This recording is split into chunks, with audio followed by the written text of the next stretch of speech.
Welcome to Movies Are Life. I'm your host, Nathan Chandler, and I want to apologize for using that sound as the intro for today's podcast. I thought it was going to be kind of cute and a funny idea, but as I'm sitting here thinking about it, I probably just alienated my whole audience.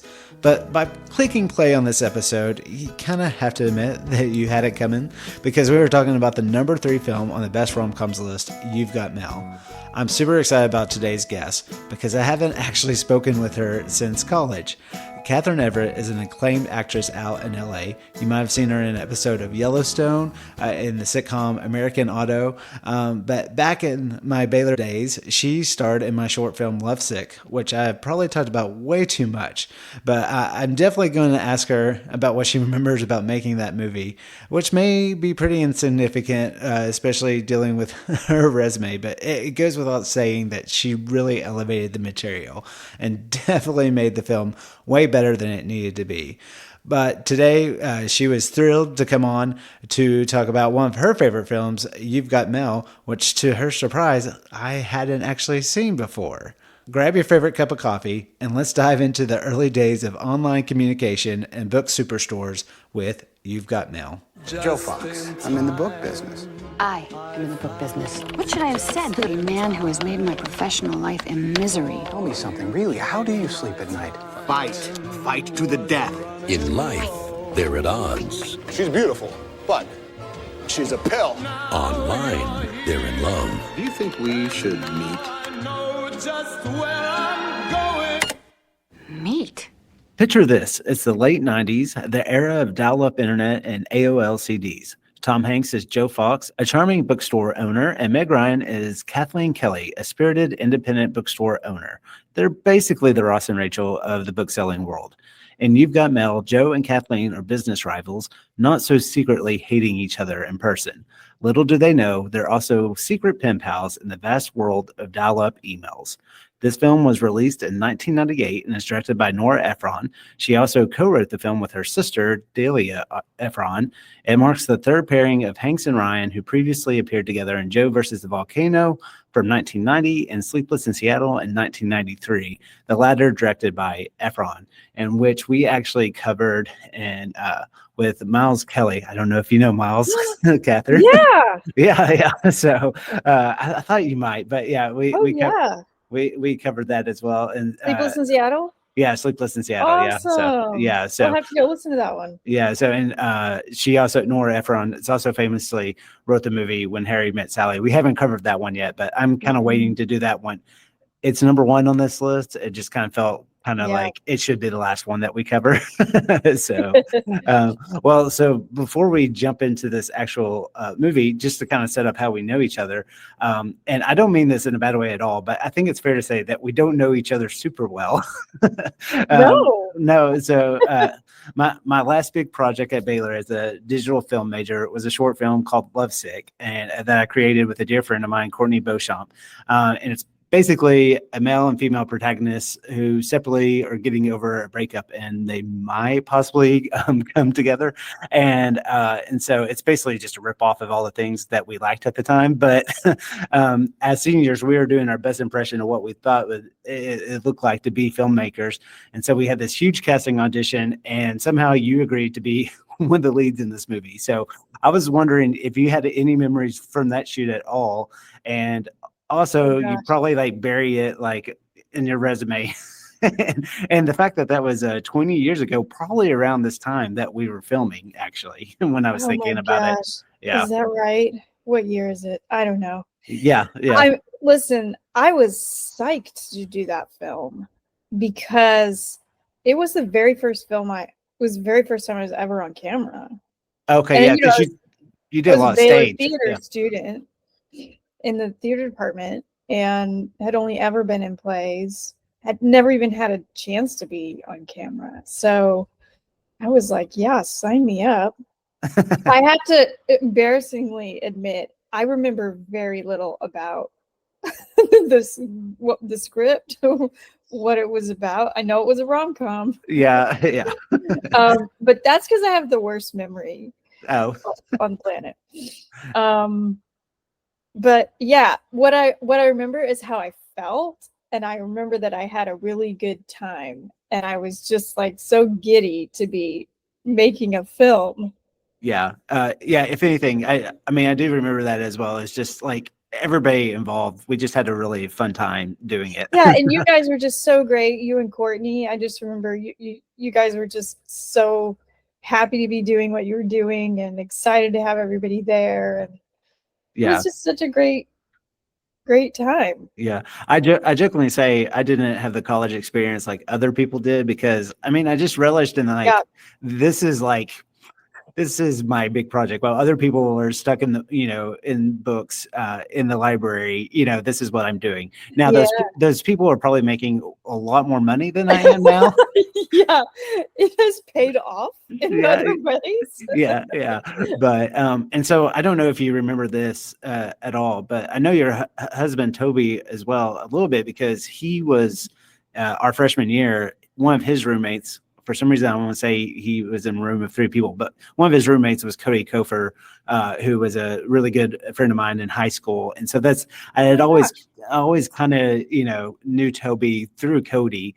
And then I remember after we did Lovesick, I don't know if you remember this, but you kind of were like, you asked me to do a favor. And I remember filming an audition tape of you two together for something. And I don't know if you two were dating at that time or anything like that, but probably not. What year did we do Lovesick? It was spring of 2004, I believe. Oh, so we weren't dating, but we were getting close. Okay. We were getting close to dating. Oh my gosh, I have no idea what that tape would have been. I don't either. How funny. That must have been my very first self-tape ever. Oh. Now I've done like 20,000.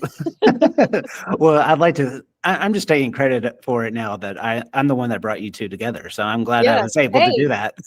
Take the credit.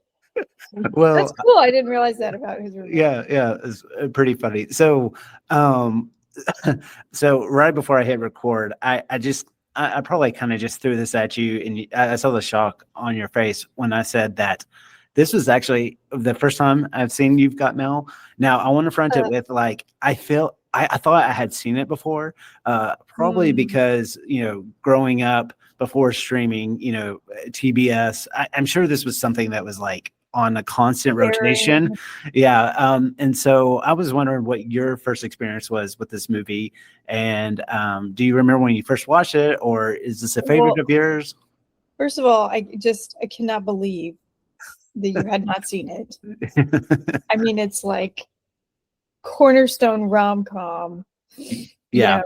Nora Ephron, the queen of classic rom-com. I'm gonna forgive you and move on. Okay. But here's the thing. I think I've seen You've Got Mail so many times that I don't remember the first time I saw it. Okay, yeah, that makes sense. I know I was in high school. It came out in 98 and I was a freshman. And I know I saw it. It wasn't like, oh, I saw it 4 or 5 years later. Mm-hmm. I definitely saw it, within the span of a few years. I grew up in a very small town, so I wasn't like going to the movie theater all the time. But I definitely caught it. And I actually, my senior year, I cut my hair like Meg Ryan because I was so obsessed. She was so adorable, and that choppy little bob that she has going on, I was like, I need that. And so I can look back at my senior pictures now, and I've got this like cute little bob. I went from like 17 to 23 in one haircut.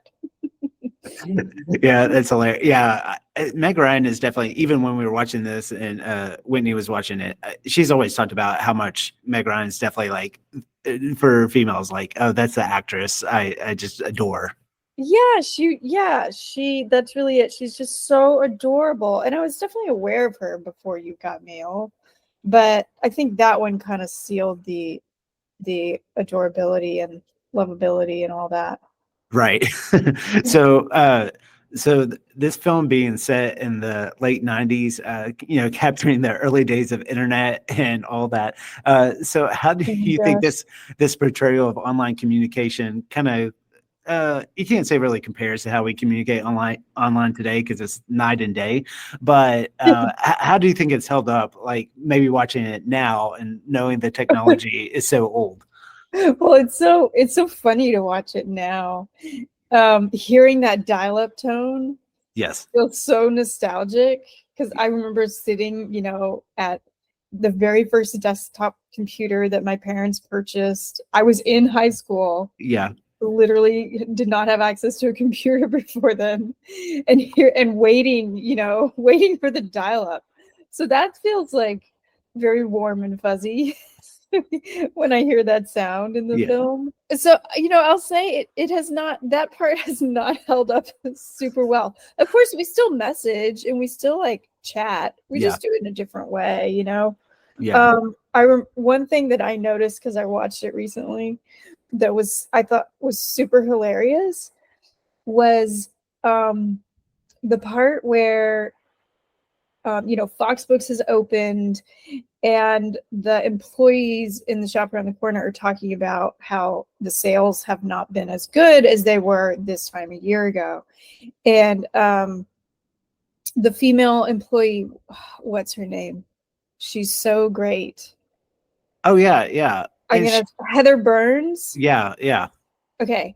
So she's like, if we have to close, I'm not gonna be able to find another part-time job, and then I'm not gonna be able to pay my rent, and then I'm gonna have to move to Brooklyn.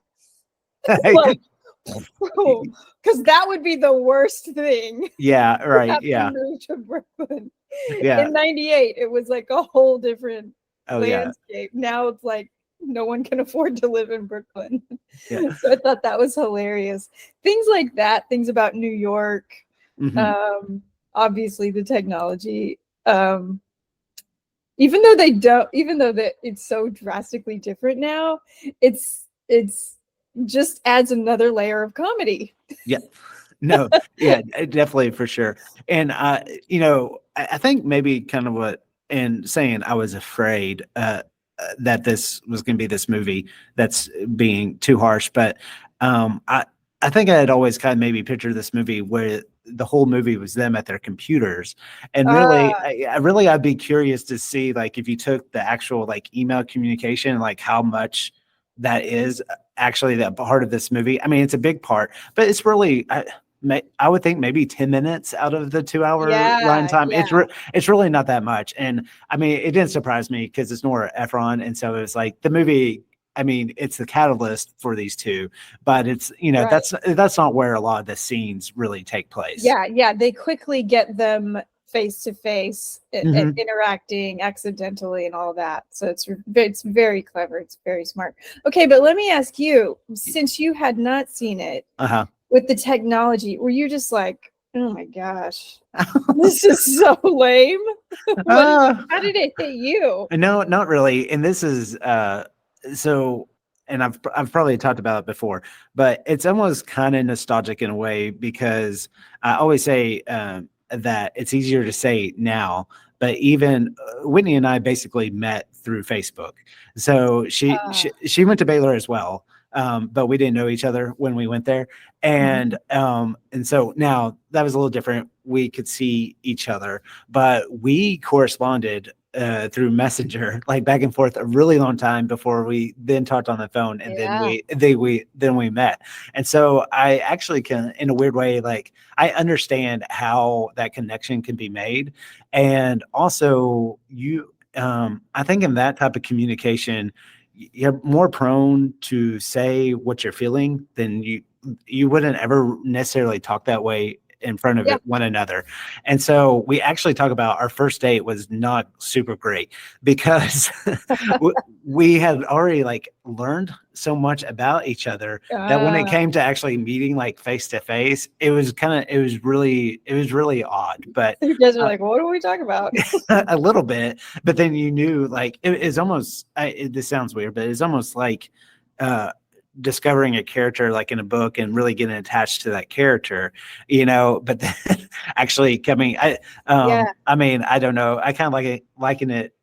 This is I'm comparing my now wife to this experience, but like it's like I have a favorite band of mine, saw them a lot in concert, and we got to meet them like backstage once, and it was really cool. But then like when you're there, you're like, hey, how's it going? I mean, it's like really like they don't know your relationship to the music, so it was kind of it'd be awkward. Yeah. But thankfully, her friend encouraged her to go on a second date with me. So, so that was worked out. Yeah, it worked out. And so, yeah, but no, like I said,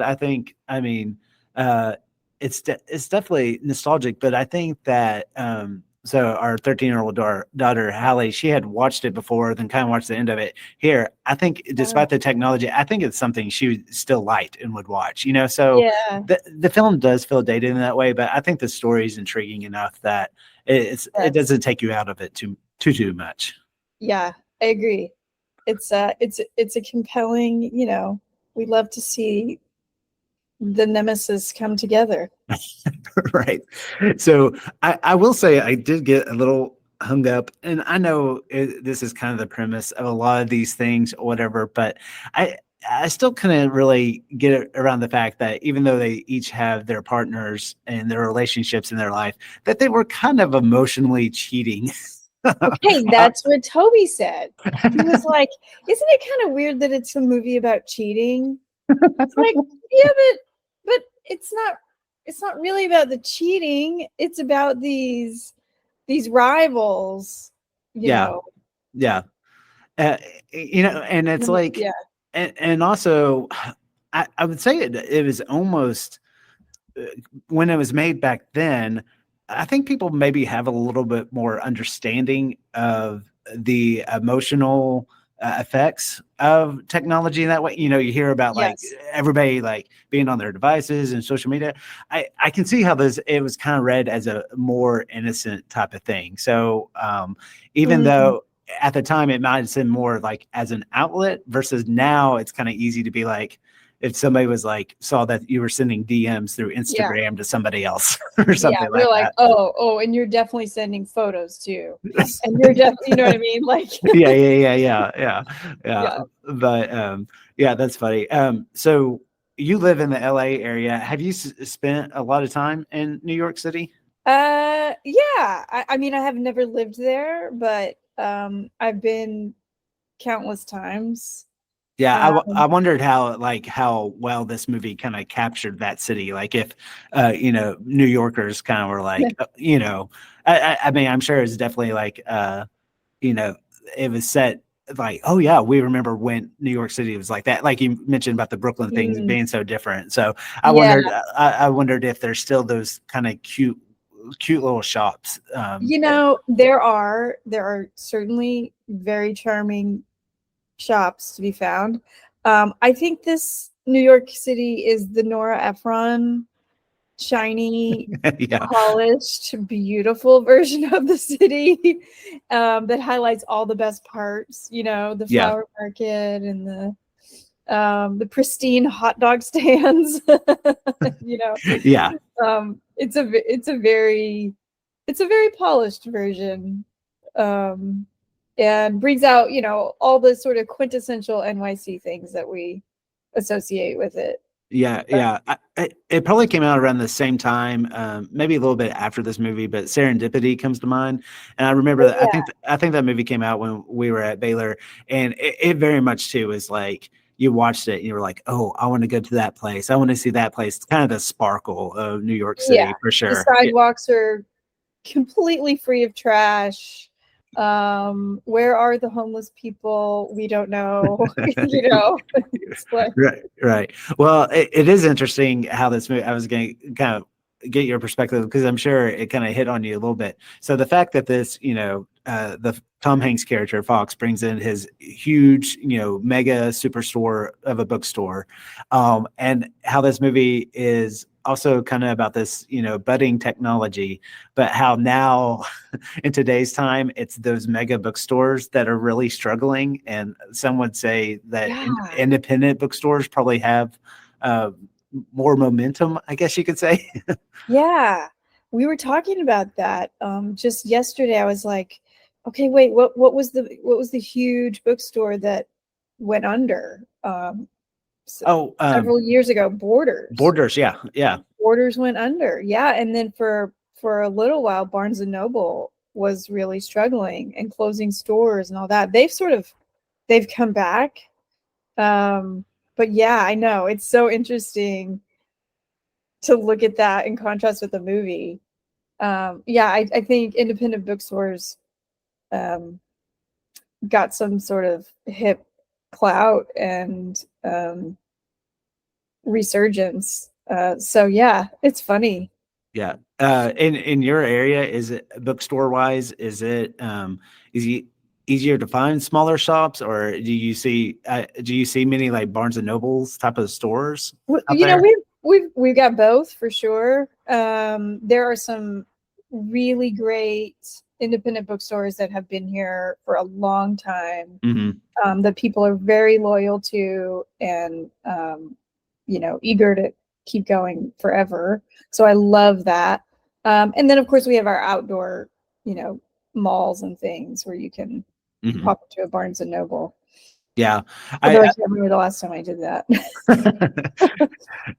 Yeah, I kind of think this movie, it's kind of on the tail end. So like it was more prevalent probably in the early 90s as being this kind of basically anti-corporate type of thing, kind of the start of that. And like, the grunge movement with Nirvana and kind of anti-establishment. And so it probably wasn't as heavy as, this 98 when it was coming out, but it was almost kind of the cusp of that, like these more corporate, stores are really, they just kind of resigned to the fact that this will actually happen to an independent store. So, yeah, that's interesting. And also, I don't know if you knew this, but You've Got Mail is essentially a remake. Right. Honestly, doing the research for this, I wasn't familiar with the movies it was based on. Have you seen those before? I think I've seen The Shop Around the Corner. Okay. Which came out in 1940. Okay. It's been a long time. But it actually started as a play.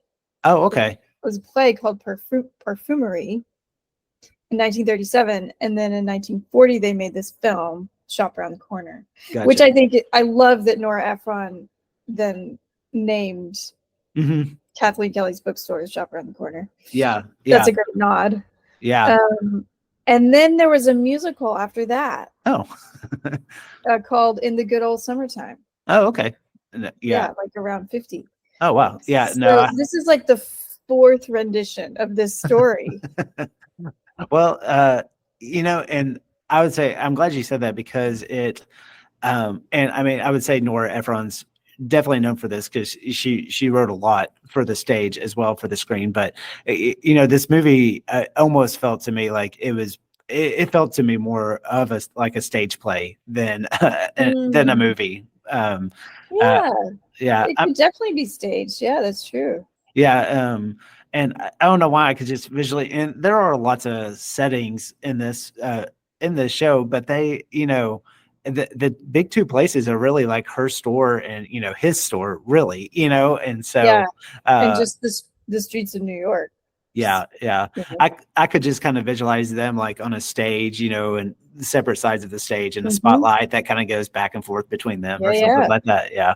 So there are two stories. This was something that definitely Whitney and I kind of talked a little bit after this movie was over, but that the connection that she had to the store. Have you ever had a deep emotional connection to a place? Or I mean, it was more than a building to her, right? Especially with her mom and everything. But have you had that kind of relationship to something before that was really tough to leave behind? To leave behind. That's a good question. I definitely have that feeling of like a legacy that's been handed to me. It feels very meaningful. My family are cattle ranchers in Texas, and my great grandfather, first came to Texas from Scotland, and then we've been there ever since, raising cattle on the land. So that feels like such a long line of legacy that's still in play, that's still at work, that I feel very grateful for and proud of. Now, I've not had to walk away from that. Yeah. Though I'm not a cattle rancher myself. My dad still runs the business, and one day, it'll be all of my siblings and mine. So, yeah, I don't know that I've necessarily lost, a place like that. Yeah, I had to move out of a very cute little rental a couple of years ago that I was very sad about, but Yeah. I was able to get over it. No, yeah, I've had those moments. So you probably grew up with some early mornings and hard work, I would guess. So sometimes, yeah, when you wanted to help out, for sure. Yeah, you were getting up at 4 a.m. Yeah, so you could be there at 5, beat the heat, Yeah.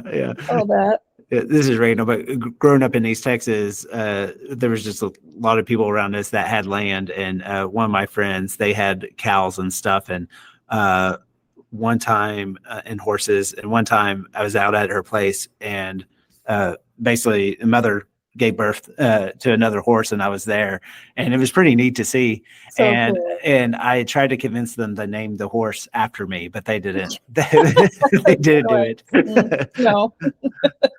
I was like, but yeah, they did listen to me.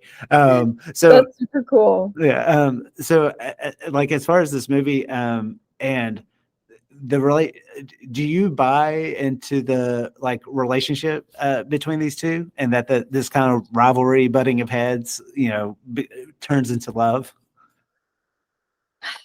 Yes. Yeah, I do. I buy that. I buy that. Obviously, the rivalry is real. Mhm. There's many logistical reasons for it. He puts her out of business, and I buy that they could fall in love because the feelings, I think, begin so strongly. They're Yeah. so invested in these feelings. I think it just has like the energy and the potential to turn. Yeah. Of course, you have to be attracted to the person. You know what I mean? Like Yeah, there have to be yeah. a few other things in play. Yeah. Tom Hanks, definitely, his charm doesn't hurt. So Yeah. yeah. I would say that his charm definitely, like, I mean, I don't think he's a bad looking man, but like, I mean, he is really like stepping up with Meg Ryan, Yeah, I agree. He's not a hottie, No, right? yeah, He's a handsome man, yeah, but he's not a hottie. yeah, And that's one of the things about this rom-com is it's not like hot and heavy. right. It's not like sweep you off your feet. Mhm. You're not like, oh my gosh, these are the most like two in love people. They can't stay away from each other. You know what I mean? Yeah. It's almost like these really, really good friends come to recognize Mhm. that they want to spend their lives together in a Yeah. very sweet way, but it's not a sweeping romance. No. And I was trying to think of just Tom Hanks as like where he was in his career, and this is kind of interesting because he definitely ends up being the good guy, but this is probably more of a villainous type of role than he's played before, really. Yeah. Because especially early '90s, coming off of Philadelphia and Forrest Gump. I don't know if this movie came out before Saving Private Ryan, but '98, around the same time, and so yeah, I could see now doing Sleepless in Seattle. He's had this relationship with Nora Ephron and Meg Ryan, so you can see how he did that. But you can tell he's kind of enjoying getting to play a little bit of a different character than he had in the past. Yeah, I mean, Tom Hanks is really one of the few actors who can portray a real jerk, and we still love him. Yeah. Because he's so good with his his brother and niece, or no, his aunt. The kids at the beginning. Yeah, I know. Yeah, they had to throw the kids in there so that we. Yeah, I always laugh at those scenes. That actually, I don't know, a couple years ago, I finally watched A Man Called Otto. Oh, I haven't seen that one yet. Okay, it's great, but Tom Hanks, he plays this very curmudgeon-y, unlikable man. Uh-huh. And you're just like, there's only like 2 or 3 people who can pull this off, Yeah. Yeah. and he's one of them because he can just do anything, and you're still like, oh, but it's Tom. Yeah. I just kind of laugh at those scenes with those kids, because it was like, yeah, this is basically saying, oh, but he is a good guy. It's like Yes. If somebody's good with kids, that automatically means they're okay. Totally, it says save the cat. Save the cat moment. Oh yeah, true, very true. Yeah. So seeing this so many times, are there any favorite scenes that you have, or Oh gosh, yeah. Yeah. I mean, I've gotten to the point where I can quote a lot of most of the scenes. so it's become difficult to distinguish between my actual favorite lines, like what's an actual good line, and what lines I just know. Yeah. Well, I love the party scene when they go to the cocktail party. Yeah. He's already been to the store, but just call me Joe. And she runs into him and discovers that he is Joe Fox. And they're going around the food table, and they're both getting food, and they're kind of bickering. And he starts to get this. I don't know what the dish is, but there's caviar. What is that? What are you doing? What is that? What are you doing? You're taking all the caviar? That caviar is a garnish. What is that? What are you doing? What is that? What are you doing? You're taking all the caviar. That caviar is a garnish. I love that. I don't know why. It's just always stuck with me. And then later at the same party, Parker Posey is such a gem in this film. I agree. Yeah. I love her character. She's so on point. And I love when Meg Ryan's husband, Greg Kinnear, who plays Frank Nabaski. Yeah. And he discovers that it's Joe Fox, and he's like, oh my God, like, how do you sleep at night? And Parker Posey pops and she's like, I take this great over-the-counter drug. It's comedic brilliance. Yeah, I had that one written down too, and I kind of wondered if I just thought it was just brilliant timing. I loved it. I thought that was really, really funny. And that whole exchange is so clever, where they're complimenting the partners are complimenting one another. Yeah, it's great. Yeah. I it's probably not the standout of this movie, but I did like the whole scene where, she's quote unquote is stood up after the coffee shop. And when her and her friends, her coworkers in the store are starting to kind of, the newspaper, and then, yeah. And I love that scene. I love that scene also because I was like, this, I guess on the surface you would say like, oh, this is a little far out there, but I don't think it is. Like, I don't know how many stories I've had where you just fill in the backstory of what would have happened with somebody. Yeah. And I think this brilliantly does it. Yeah, they're so great. Steve Zahn is, he has a role this big in the movie, and he's so brilliant. He just brings so much character. Yeah, and I love when he's like, it could be. He's holding up the newspaper.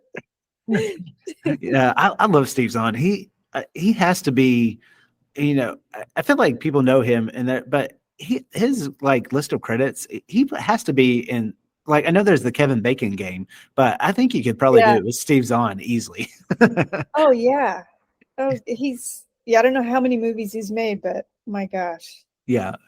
And then also, I mean, okay, as a first time watcher of this movie, I would assume a lot of people's kind of go-to is when she's waiting and when Tom Hanks' character walks back into the coffee shop, everything that plays out there, I thought that was just a great scene, and the beats of everything there. Yeah. He's kind of a real jerk in that scene. Yeah. Oh yeah. Yeah. But then when she turns, and then she gives it back to him. Yeah. If he's not here, he has a reason, because there is not a cruel or careless bone in his body. But I wouldn't expect you to understand anybody like that. You with your theme park, multi-level, homogenize the world, mochaccino land. You've deluded yourself into thinking that you're some sort of benefactor bringing books to the masses. But no one will ever remember you, Joe Fox. And maybe no one will remember me either, but plenty of people remember my mother. And they think she was fine, and they think her store was something special. You are nothing but a suit.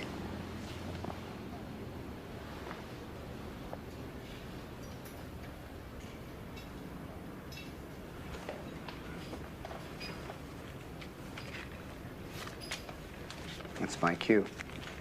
I really liked how this movie explored all of that. Kind of once again, kind of maybe tying back into technology of today and how easy it is just to, quickly type your thoughts and just send it off or whatever like that. I don't know how many people actually regret saying mean things anymore.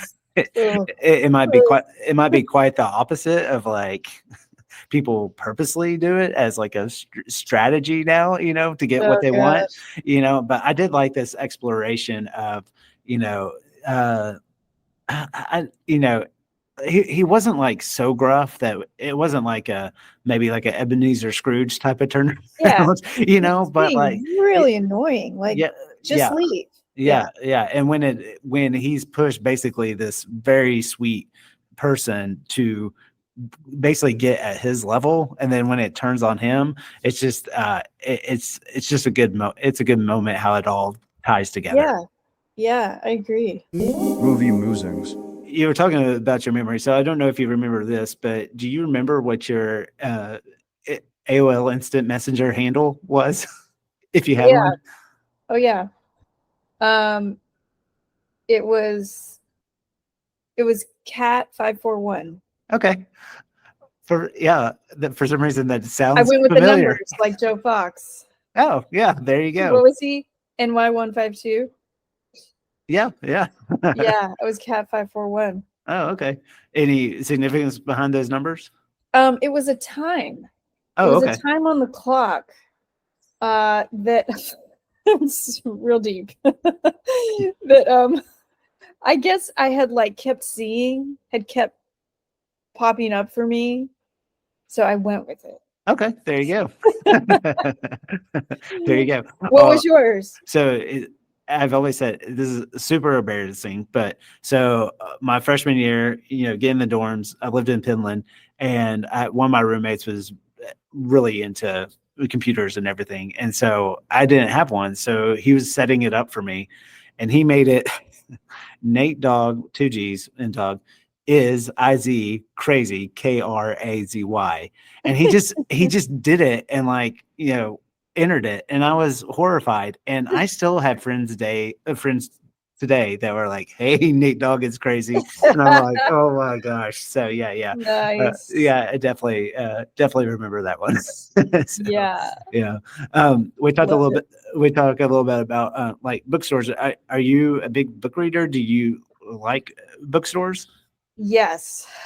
Bookstores are like the most wonderful place on earth. I love books. I love to be surrounded by books. Okay. It feels like being surrounded by old friends. Yeah. Yeah, I'm a huge book lover. Like I can't do Kindles, and I can't read on devices. Yeah.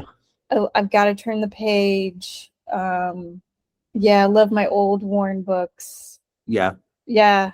I've been reading a lot lately because I have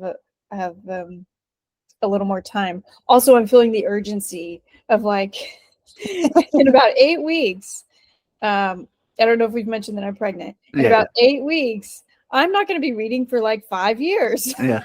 So I'm like, read all the books. Yeah. You might be reading a lot. It's just will be like board books, that are. Oh yeah, exactly. Yeah.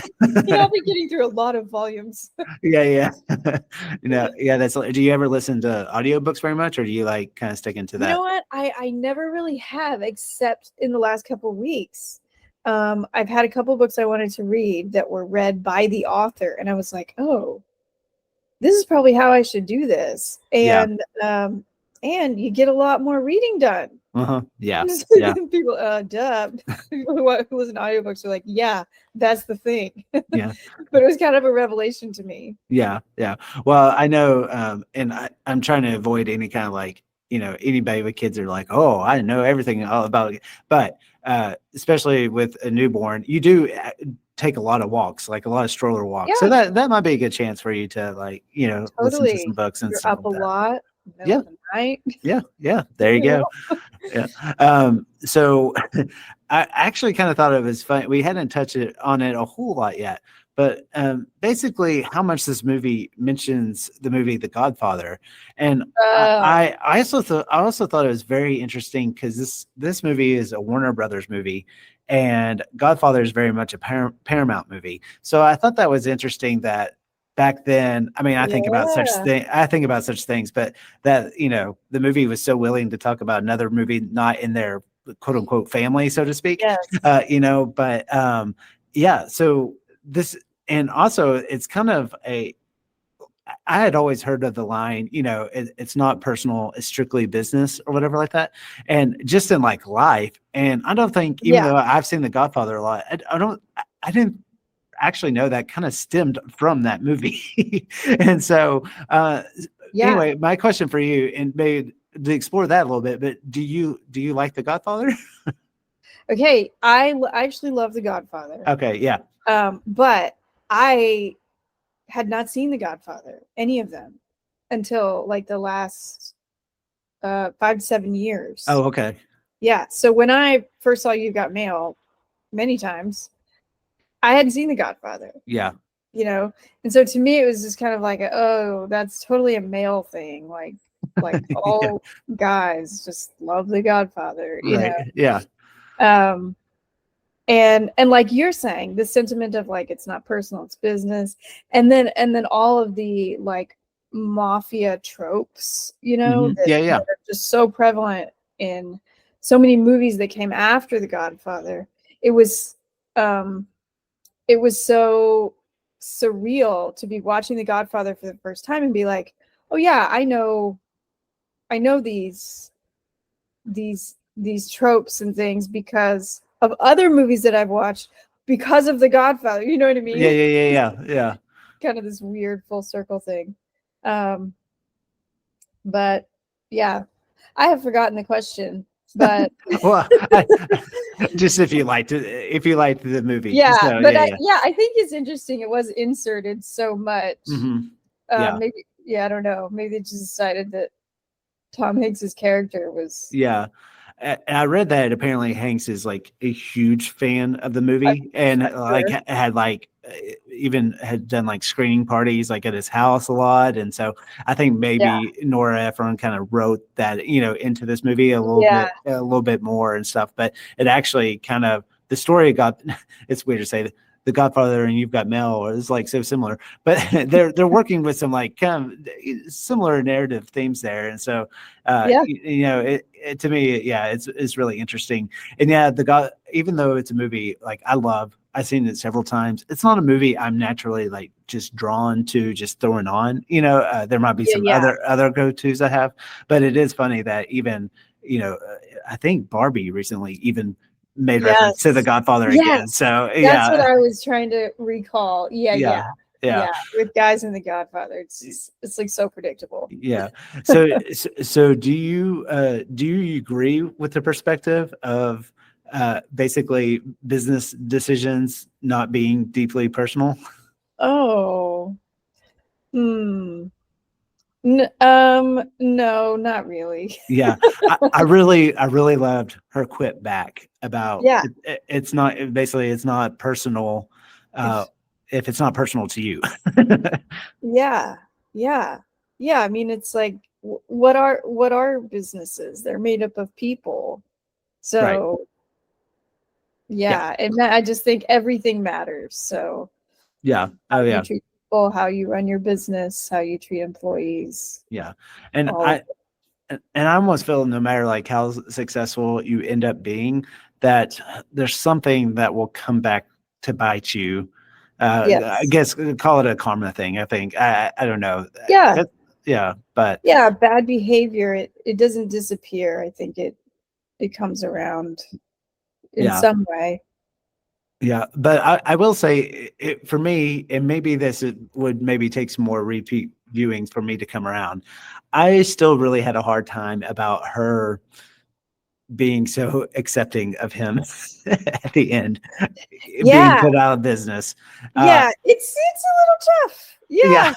Yeah, he's like, when he like makes this final plea, and he's like, I sometimes wonder if I hadn't done this little thing of putting you out of business. Yeah. And not even the business part of it, even though, I mean, that's always going to be super personal. But I mean, we get an image of her like dancing with her mom in the empty bookstore. I mean, Right. this almost went another level of personal. She's lost this legacy. She's lost this, connection with her mom. Not to mention her livelihood. Right. Yeah. It's pretty big. Rom-Com Rankings. Well, this is a good transition to the rom-com rankings, and so taking kind of look at different characters. So the romantic chemistry between the leads of Tom Hanks and Meg Ryan here, like from a 1 to 5 scale, 1 being lowest, 5 being the highest. Like, where do you think their chemistry is in this movie? I'm gonna give it a 4. Yeah, Yeah, that's where I off the charts. Because like I said, it's not this like sweeping romance. It's very sweet and very endearing, and they're working through like this enormous obstacle, really just trying to be friends. So can't give it the 5. No, that's where I was at as well. And so, not that this completely can be compared to Sleepless in Seattle, but I think I gave their chemistry in that a 5, despite not really even sharing the screen with each other that much. But I think this is one of those not off the charts like you said, but I would say kind of realistic. I'm afraid to look at how old they were when they actually made this movie, but I do feel like it's a good representation of kind of adult relationship, what it would be like, especially people that are so tied to their professional careers. That's a great point. It's a very adult relationship they're navigating. This is completely random, but like the final shot of them in the park, and I know he's had his dog the whole time, and the dog starts pulling on his coat, and then like when the camera pans up, like you see the dog actually jumping on him and stuff, jumping on them, and in that moment I wondered if the filmmakers were kind of like, why did we write a dog into this story? Because he's not sweet. But the dog is not like a huge character in the movie, really, and so I just kind of wondered, just from a production standpoint, I just couldn't help but think of that, of like, him tugging on the coat. But I guess that's more true to life, I wonder if it was like such an important part of the reveal at the end, where Brinkley comes first. True. And she hears him calling, and she's like, "What?" No, that's such a nice, like. That's a good point. Yeah.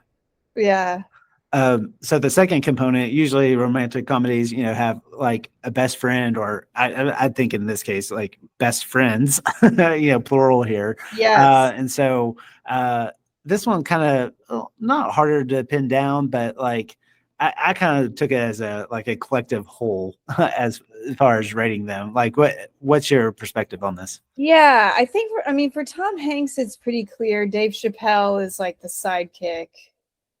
I think for Meg, it's like she has this little troupe, between Steve Zahn and Gene Stapleton, who plays the sweet Birdie, and then Heather Burns. But I think in terms of like the one that's giving the advice, and the one that's like providing the wisdom, it's definitely Birdie for her.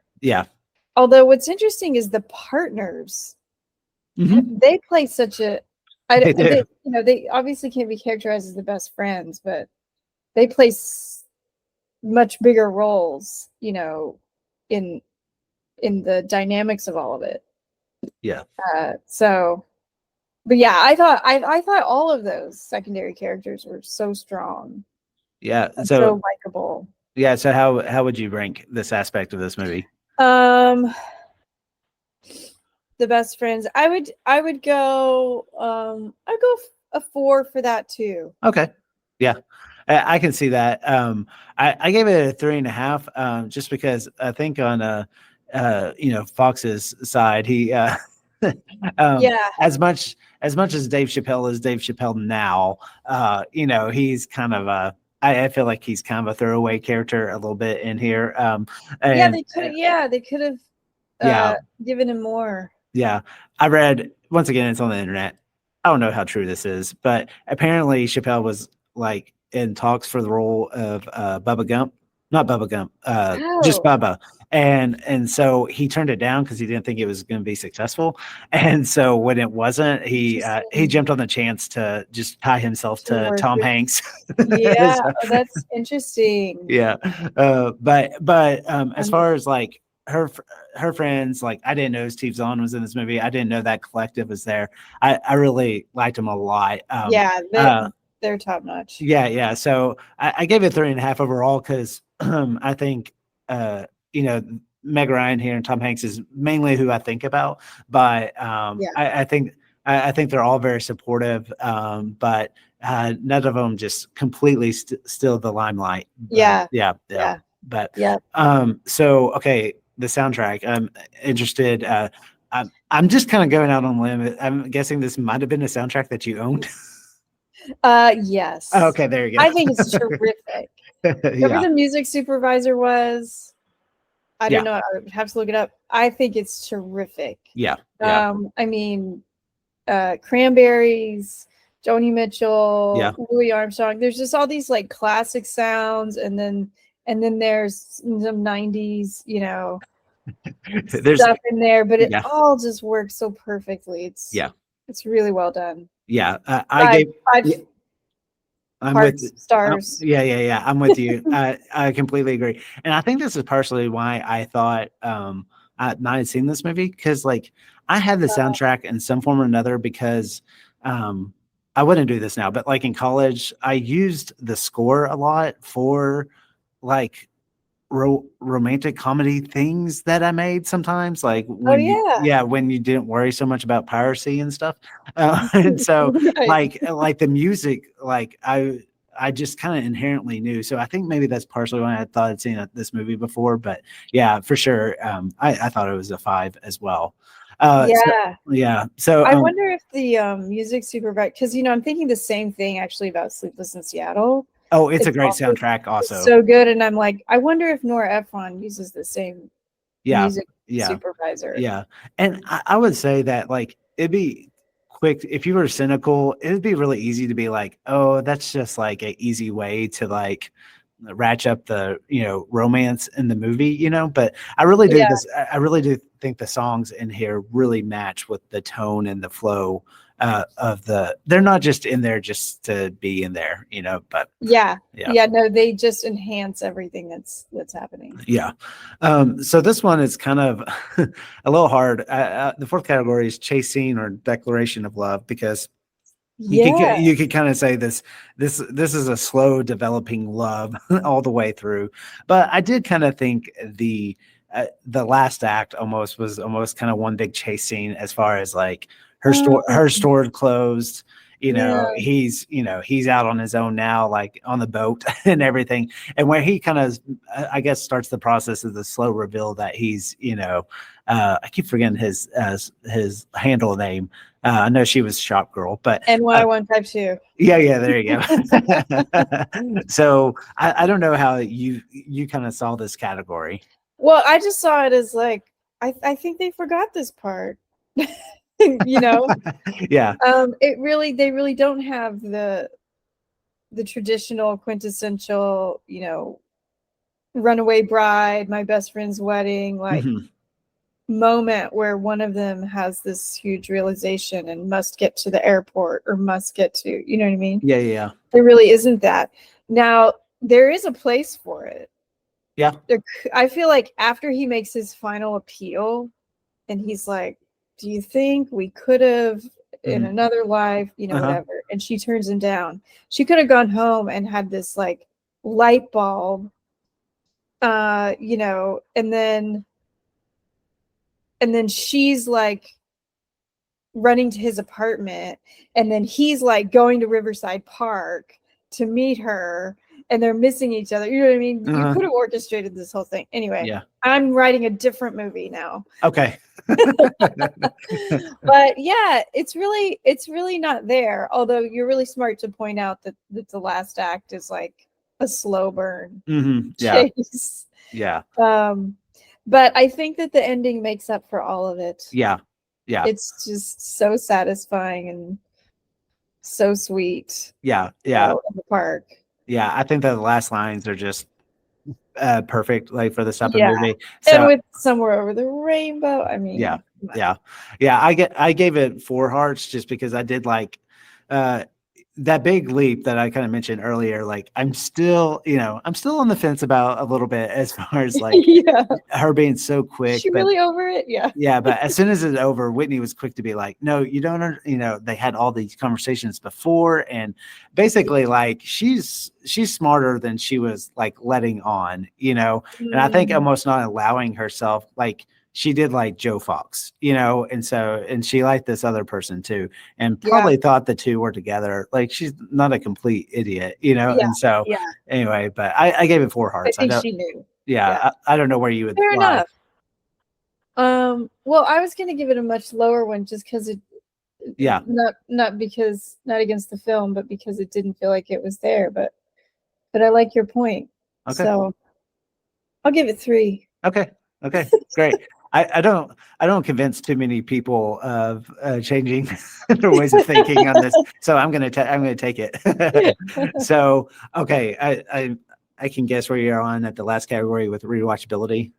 Oh gosh, 5. 5. I literally don't know how many times I watched it. So maybe up to 30. I don't know. Yeah. So mine's a little unfair because, like I mentioned, this is my first time seeing it. You have a lot of catching up to do.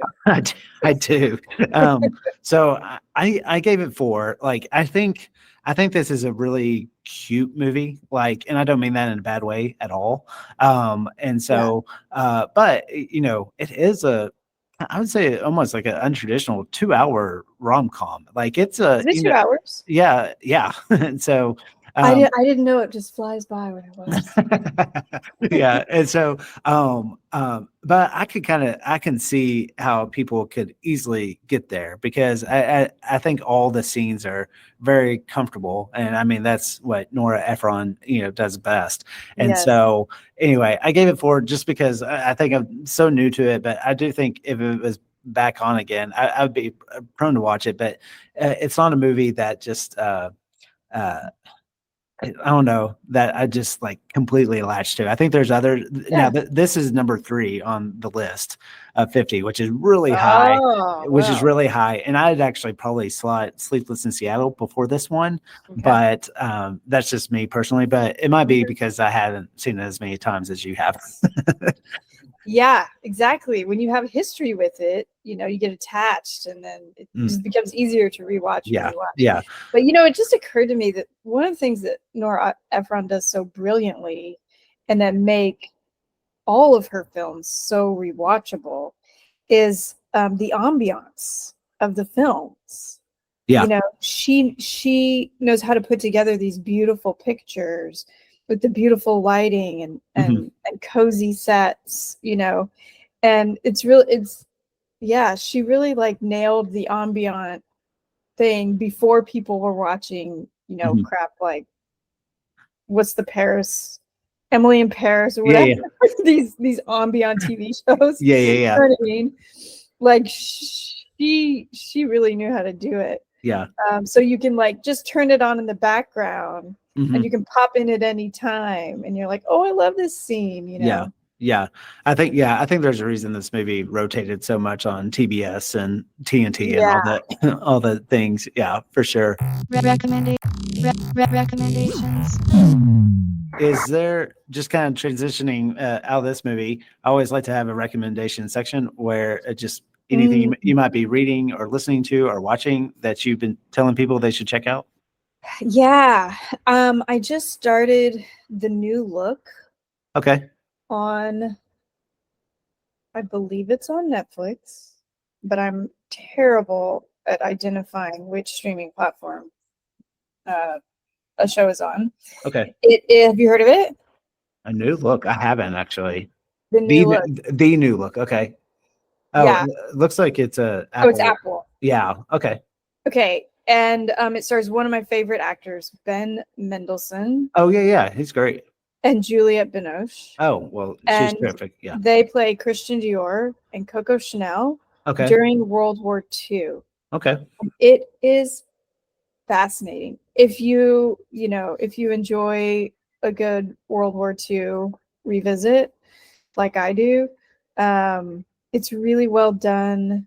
It's well written, and at first glance, it sort of looks like, oh, this is going to be a show about high fashion and these fashion designers, which I'm also interested in, but that's just the surface. It's really a very compelling story about the war, and then the lead characters just happen to be these incredibly well-known designers. Huh.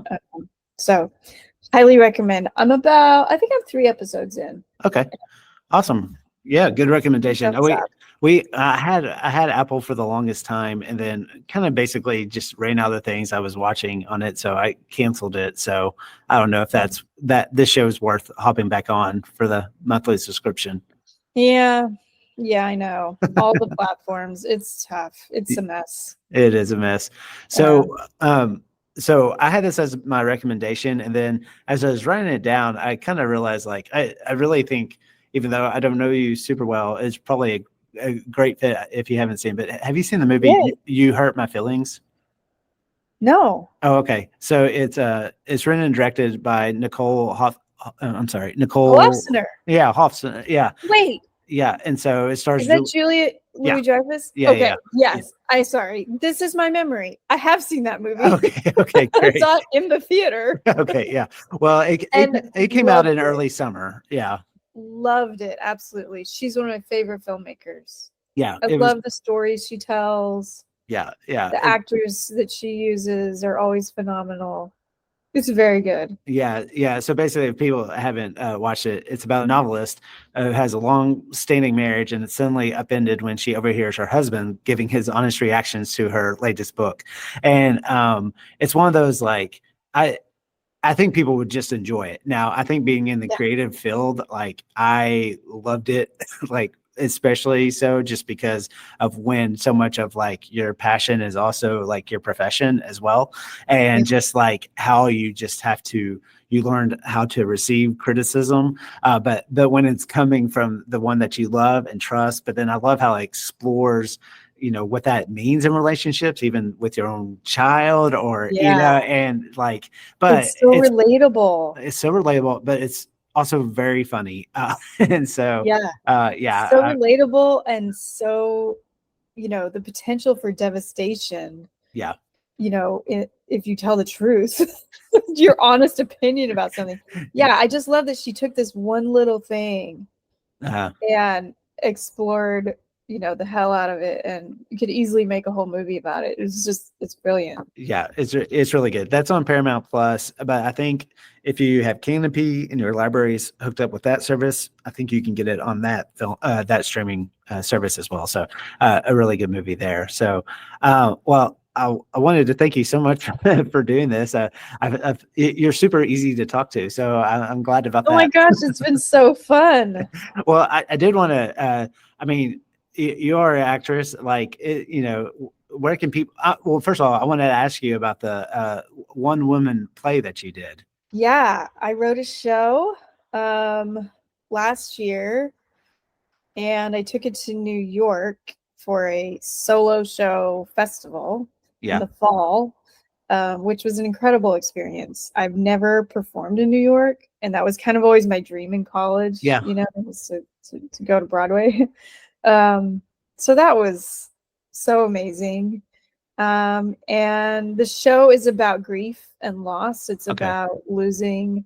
My brother passed away almost exactly 7 years ago in a horrible natural disaster. There was a wildfire in Texas, and so we lost him very suddenly and violently, and it was just awful. And yeah, so this many years later, I just started to try to process it creatively and tell bits and pieces through characters and scenes and in my own way. And I'm just really grateful that I was able to do it. I had a lot of help, a lot of support, and then was able to take it to New York. So yeah. That's such a neat experience. And I didn't know your brother super well, like kind of more acquaintances, but he was also he was a great Baylor, guy. Yeah. Oh, thanks. I think we were around the same age. Yeah, he was a year ahead of me. Yeah. And so, and also I just have to shout, I loved your appearance on Superstore, because we loved, as a family, we loved that show. And so when I saw that you were going to be on an episode, I thought that was really, really cool too. Do you mean American Not Superstore? See, there's my memory. I was like, sorry. Well, I wasn't on Superstore, but what was I on? I couldn't remember. I'm just messing with you now. American Auto. Yeah. That was a great experience. Oh gosh. Well, same creator, so that's where I got. Yes, it is. Yeah. So, is there any other place people can check out like what you're doing or anything? Instagram is probably the best place. I'm not posting every day. Why not? You're not a person if you're not doing that. I don't have a content schedule.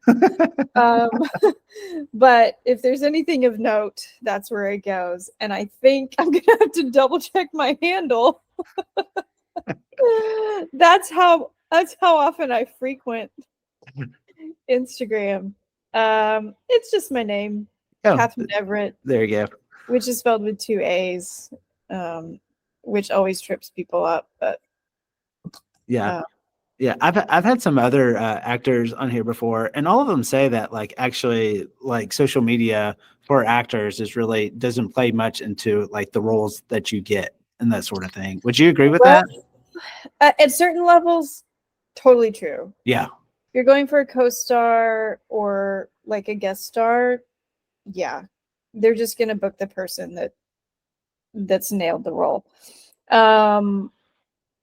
But I have heard otherwise for, say, a series regular, which is, for listeners, that is the leads of the show are the series regulars. And yes, I do hear from casting directors that let's say they're deciding between 2 or 3 actors. One of the next things they're going to do is go look and see how many followers they have. Yeah. To see what kind of audience they're bringing. Yeah. So that's kind of a real bummer. Tough. But it's just the reality of a money-making business. Yeah. Yeah. So, yeah. Well, everybody follow at Katharine Everett. Everyone follow me so that I'll get cast as a series regular.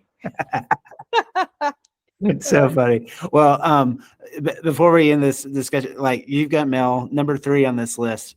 Just on the surface, are you I support that?